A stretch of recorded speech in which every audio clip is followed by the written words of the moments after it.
All right, guys, NBA playoffs times here. Sixers versus Nets. Jason Ziernicki here in the Broadline studio with Bet New Jersey. Also here, Kyle Scott with CrossingBroad.com, Broadlines. Nice enough to let us be in here today and do our thing. Sixers, Nets, lots of movement here. The NJ Sportsbooks. Sixers opened up, ready for this, minus 2,500 at DraftKings. That line did not last long. It's all over the place at the NJ Sportsbooks. Kyle, why don't you just give us that range of where we see the Sixers Nets right now? Yeah, so like you said, it's open at minus 2,500. It's down as low as minus 501 at PointsBet. We're currently minus 835 at DraftKings. We are minus 650 at FanDuel, so it's kind of all over the place. Part of the reason for this is there's a lot to consider. The Embiid uncertainty, I think, shifted things a little bit. For sure. The opening line is probably not worth putting too much stock into that. I think locally, these sports books take a ton of action on Philly and New York teams. DraftKings and PointsBet have told us time and again they're going to take a ton of action and money on the Sixers. So that's incentive for DraftKings to keep it a little bit higher. They're the highest right now at minus 835. PointsBet is the lowest at minus 501. We spoke to the Wizard. Not vacationing in Montauk this weekend. He told us, PointsBet Wizard, that they have a lot of concern about Joel Embiid. Game one was briefly off the board there. The minus 501 reflects that. So even though they take a lot of action and money on the Sixers, actually a pretty short odds for the series. So I think you're trying to find a good equilibrium between the amount of action they typically take on the Sixers and then also the uncertainty of Embiid, and as some of the sharp money starts to come in, trying to balance those two things together. I think the market itself will decrease the arbitrage. You know, if obviously 501 to 835 is a large gap. You're going to see Nets money begin to come in. The Masters have been the highlight of the whole week. NBA playoffs will begin now to take some attention away from the Masters for NJ bettors. Nets money's going to come in. You're going to see this gap close, and it's going to be interesting. We've already seen the Sixers spread come down a little bit. I think we'll see the arbitrage close on the series prices, and it's going to be it's something that will be on the radar all weekend here, especially in the Philadelphia tri-state area. And the other thing to consider is, the Sixers are still big favorites, even at minus 501, which is probably the outlier now, and it's going to get ironed out here soon, maybe even by the time we post this video. Take, for instance, the Jazz and the Rockets. Yeah, so you get a stat here. This is a great point. Obviously, if we look at this series, you're going to think Rockets. They seem to be the only true contender to come after the Warriors in the West.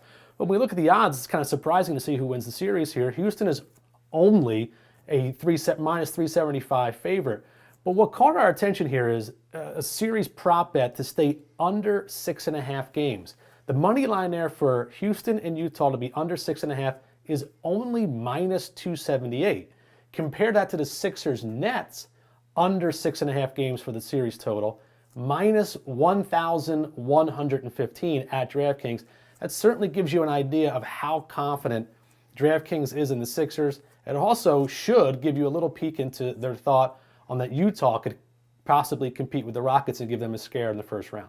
Yeah, and look, I think part of DraftKings keeping it that high is to encourage some action on the other side of the coin or not set themselves up in a position to get killed on the Sixers, because PointsBet tells us that their most popular prop in terms of series length is a 4-1 Sixers win. So locally, at least, bettors are looking for a short 5-game series. Yeah. But to your point, you have a team in the Rockets where it's just a little bit better than a coin flip that they're going to win under 6.5 games. Yep, under 6.5 games. So Sixers are still big favorites. The whole point is here, despite the range, Sixers are still big favorites. And speaking to the level of where we think and the sportsbooks think the Sixers can take care of this series, at DraftKings, Sixers minus 1.5 games. Okay, so point spread based on how long the series goes. So Sixers minus 1.5, money line here minus 455 for Sixers minus 1.5. That same bet at FanDuel is minus 184. Okay. Now go take the inverse of that. 195 at PointsBet. 195 at PointsBet. The Nets plus 1.5 in the series is plus 300 at DraftKings, only plus 150 at FanDuel.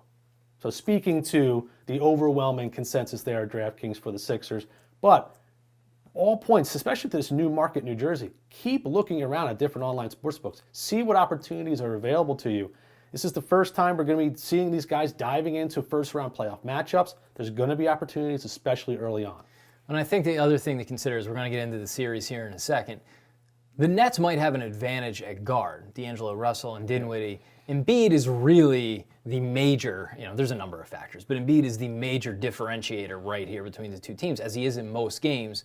What you're seeing is I think we mentioned, is the sportsbook trying to balance, where most of the action is usually on the Sixers, where the sharp money comes in, and this uncertainty about Embiid, which to your point just creates a huge arbitrage opportunity on either side of the coin. Absolutely. If you like the Sixers, then your bet is at FanDuel and PointsBet. If you like the Nets, you get a ton of value at DraftKings on the Nets right now. So that's, and game one is even more all over the place. Absolutely. This is why you have to take a look around, maybe take a little bit of a risk. At FanDuel right now, they have plenty of prop bets up for Joel Embiid's stats on Saturday. Whether it's his points, his rebounds, his combined points for the game. Obviously, if you're willing to take the risk, you can get in right now on all those unders. If he's announced not playing on Saturday, you just got yourself a couple W's. Obviously, if he plays, it's the opposite. But this is what we're seeing here. More confidence on one side of the fence from some of the sports books that Joel's going to play, opposite on the other. So we'll see how it plays out on Saturday. But just to reiterate the point, look around. Don't get so focused on one set of odds, one sports book. Find yourself some opportunities. And even DraftKings, plus 400 for Embiid to score the first point in the game. He is the odds-on favorite, and he might not even play. And again, all this is as recording mid-Friday afternoon. Let's talk a little bit about Game 1. Yep. So PointsBet took it off the board temporarily this morning. It is back. Game was around. It was -8 in most places. Most of the last 24 hours. With the new Embiid news early Friday afternoon and the added uncertainty, it is down to -7 in most places. Some places you might be able to get 7.5. So there's a little bit of line movement. Yep. DraftKings has told us again, outright, we're just operating as if Embiid is playing until we hear he's out definitively. Now again, they have a little bit of incentive to do that because they're going to take a lot of action on the Sixers, keep those odds as short as possible for the Sixers to win the game. Now on the series prices, we have continue to hear heavy on the Sixers. But for Game 1, it looks as if just some of the rumor mill that's out there, the money is on the Nets. Okay, so you got a dog getting money. For you guys that have seen us in the videos before, that normally is a play on the favorite. Obviously, that is totally contingent on Embiid playing. But anytime we see a dog on the road getting public love, you got to consider the favorite heavily here. Something to keep in mind here as we do approach Game 1 for Sixers versus Nets. So let's talk a little bit about Sixers long odds before we get into kind of breaking down the on-court aspect of the series along with some of the trends. Talk about some of the conference odds. So for the Sixers to win the Eastern Conference, you have some different opportunities here as well. At DraftKings, the Sixers are plus 260 to win the East. At FanDuel, they're plus 400 to win the East. At PointsBet, the Sixers come in at plus 300. So definitely some variations here on what's going on. And over for the Eastern Conference Championship, obviously, this is going to change very rapidly depending upon the Sixers-Nets performance, what happens in the other series as things begin to move ahead. So it's going to be interesting to watch. Like we said, keep an eye on what's going on. Make sure you've got the apps downloaded on your phone. Quick access, good opportunities. I think one of the other things is it's the sports books are, again, they're trying to find their ideal scenarios. You're not just balancing the risk. So PointsBet, for example, has a huge liability, a 5-figure bet on a Raptors Blazers final that would pay out over $1 million. So there's one specific scenario they're rooting against. They don't have a ton of action on the Warriors, but you have this complicating factor locally that you're in the Philly market and the Sixers are the team next to New Jersey. So not only are they trying to balance their liability, they're also trying to balance the fact that they know they're going to get a ton of action on the Sixers, who right now are third to make it. So they're trying to, find these gaps in their liability to encourage some action on teams, to balance things out a little bit too. No, agreed. And it's not like they're not seeing big action. I mean, we heard some big numbers coming in on Tiger for the Masters. So yes, it is a smaller market right now with New Jersey only having the online sportsbook legalization so far. And Pennsylvania has not brought their legal online and mobile betting options available for everybody yet. But still, New Jersey's coming in with some heavy handle, and these guys have to make their moves appropriately, these guys being the odds makers. All right, so I guess let's talk a little bit about the on-court series breakdown. Let's assume Embiid plays most of the series. He's clearly the X factor. Sixers have struggled with the Nets this year. Yeah, surprisingly. They struggle with D'Angelo Russell a little bit. They struggle with Dinwiddie, and then their real advantage is going to be with Embiid. Now, they've only played 10 games with this starting unit. As we said, I think we may have said this before, 8-2 straight up, 6-4 against the spread.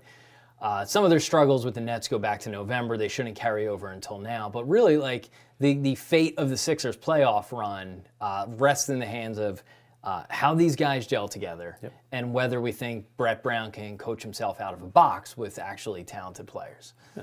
Which is obviously the core concern. This is what we saw when he was completely outcoached against Boston last year. I mean, the opportunity now is going to present itself. This is Brett Brown's opportunity to essentially tell his haters, I can do this. I've been given the tools. It's a different postseason. It's going to happen. The biggest question, as we talk about all the time here in the office, is the Sixers' lack of depth.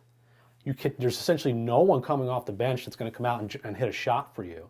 TJ's obviously can keep things moving at the guard position, but outside of that, that's where your major concerns are going to be, and that is where playoff teams who make deep runs normally find their strength. That player that can come off the bench and score for you and get the job done. That's the big concern. And if you ask me, that is where the Sixers fan themselves are getting very shaky. They've seen Brett Brown not step up in the proper coaching situations in the past, and they know the bench is not as deep as it needs to be for a deep playoff run. Imagine if this team had a long, lanky rookie who could defend and shoot the three from anywhere on the court they can bring off the bench. I don't know, someone like Mikal Bridges. You can just bring off the bench and shoot and defend as a six-man. But would have been nice. You got Zaire Smith, who, according to Ala Abdelnaby, this morning on 97.5, he doesn't think Zaire's going to get much burn in the playoffs. Brett Brown has said they're going to go with an 8.5-man rotation. TJ probably being the half man, and then some combination. Is that because TJ's small? I don't know. Maybe. I'm sorry. Maybe. I've shaken TJ's hand. He's 6'1". He's taller than me. Yeah. He's not as small as you might think he is. We're a big fan of TJ in the house, so it's no big deal. Here's some of the things I don't love about Brett Brown's coaching. The Sixers are dead last in both pick and roll frequency and points in the league, right? They are first in handoff frequency and points. And I get it, you got J.J. Redick, a guy who excels off the handoff. And they're fairly low in isolation plays, right? So their offense thrives. I think during the regular season, you can catch some teams asleep with tired legs, get out in transitions, what Ben Simmons excels at, right? Absolutely. In the playoffs, you got to have a half-court offense. And it's largely, I hate the fact that so much of it, like 9% of their offensive plays are based on a handoff. And to me, that sort of thing slows down the flow of your offense. Yeah. When you don't have pick and roll, you don't have movement towards the basket. And this is one of those things, it's kind of intangible to define. Watch Sixers players in the half-court offense if they catch the ball facing the basket or in a triple threat position. Most of the time, they're off broken handoffs, moving away from the basket. They do get some cut points. That's the big concern. In a playoff series, we saw it last year against the Heat, even worse against the Celtics. When they get down into a half court, you get more intensive efforts to defend you full court, so you're not able to take advantage of teams slacking and some tired legs here and there. That's where the Sixers struggle. That's where Brett Brown either needs to coach the Sixers out of a box or they just got to out-talent teams by having the guys that they do. Agreed. And one note for FanDuel over-under points prop bet for Game 1. If Embiid doesn't play, they've got Redick at 16.5 points as an over-under at FanDuel. Certainly keep an eye on that. Speaking of the dribble handoff process, you can see that being an easy over for Mr. J.J. Redick. Yeah, one of the things Sixers did do late in the season, trying to incorporate some more pick and roll, they used Redick as a little bit of a decoy as the handoff and then had somebody else set a pick. So they have some options out of those handoff looks that they might be able to take advantage of. I just get infuriated when the offense stalls when two guys wind up colliding with each other. That's just me. Yep. You got some against the spread numbers? You do, yeah, absolutely. That's against the spread numbers for sure. So how do we talk about this? Do you go season-long ATS trends when you're dealing with a totally different team? Or do you look at the 10 games they played together while it's a small sample size? Do you look at them without Embiid? Like, it's sometimes you have a full season, it's nice to pull these against the, these ATS numbers, but then in this case, you're dealing with like three different teams. The Sixers early season, the Sixers without Embiid, and the Sixers with their cohesive unit. Yeah, I mean, trends are trends. I mean, trends, if you're looking for something and you find something that feeds your theory, it's great. Confirmation bias. It's exactly a confirmation bias. So trends are tough. I would say, but in this case, to your point earlier, where they have played together as a core unit, this team seems to overachieve, and do what you expect it to do. So for me, that trend set I would take away from it. That's where I would go. And it's also, to your point earlier, it seems as if the Nets play the Sixers tighter than we would expect them to. Well, some of that was before the trade. So that feeling, I think we get confused upon as well. As bettors, I always recommend you have to have a short memory. It's got to be gone. It's the situation that it is now. Trends do not always play themselves to the current situation, but we shall see. So one of the things, so I got a few here. One of the things I find best to look at is when you try and strip the team out of it a little bit and try and recreate the situation. So here's some trends that we like, and most of these are Sixers' favorite, but most do tend to point that way. Sixers not great against the spread all season. Nets actually pretty good against the spread, but when you start stripping away those things, the new Sixers with their current group, it looks a little better. Sixers is heavy favorite. So check this out. I'm going to look down and read here. Sixers 15-9 against the spread when favored by 7 or more, as they are in Game 1. They're 10-4 against the spread when they're favored by 7 to 10 points, and 6-2 in that situation against the spread at the Wells Fargo Center. So while they've kind of been a disappointing team all season in terms of covering and playing teams close, as a heavy favorite at home, these are since the trades, by the way, since the Tobias Harris trade. Nets in those situations, when a dog by 7 or more, they're 7-9 against the spread. So Game 1 specific spread line, Sixers have a few favorable trends there. Yeah, this speaks to the fact of what I mentioned earlier. We are seeing the public for Game 1 backing the Nets, as like I stated before. A dog on the road getting public love, always want to consider heavily the home favorite, if Embiid's playing.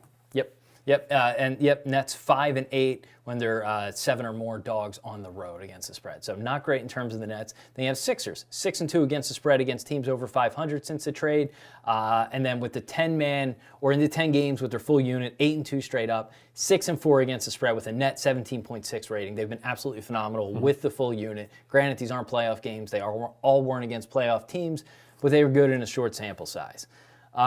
I think the last thing to really hit on here is when you talk about that initial series line movement, while it may seem concerning from minus 2,500 all the way down to as low as minus 501, that actually, or 2,500 to minus 800 only represents a movement in expected winner of the series. Sixers had a 92% chance expected win value to win the series at minus 2,500. That's only down to 84% at minus 800. So while that number seems like a huge raise, it's not linear. Right. It's an 8 percentage point difference, which I actually think is somewhat large. It's not insignificant, but it's not like they're down to a coin flip by any stretch. Still heavy favorites. Absolutely. And I'll touch on these really fast. The other big series here in the East, in case you have not heard yet, Raptors, big favorites over Orlando, minus 1250 for Toronto. Milwaukee, minus 10,000. Yep, you got to drop 10 grand to win back 100 on the Bucks over Detroit. Detroit comes in at plus 1,700. And then Boston, Indiana. Boston minus 560 to win the series. Pacers at plus 400. Also on that note, Boston has opened up as a 7-point favorite at home against Indiana. And we are, in that game as well, seeing the underdog Pacers getting some public love as well. Bucks have worse interest in my savings account. This is true. And I don't have to risk it in the savings account. This is even more accurate. Some of the places to bet, be sure to hit the link below. We have our full Sixers Nets series betting guide. Subscribe to the channel for more videos like this. There's tons of value right now. PointsBet has a great offer, $50 no bet deposit bonus. DraftKings, $500 first bet match. Can't go wrong with either of them. Again, if you like the Nets at all, DraftKings is the place to play. FanDuel and PointsBet right now, as we're recording this, are your place to play for the Sixers, Sixers favor action. All right. Talk soon.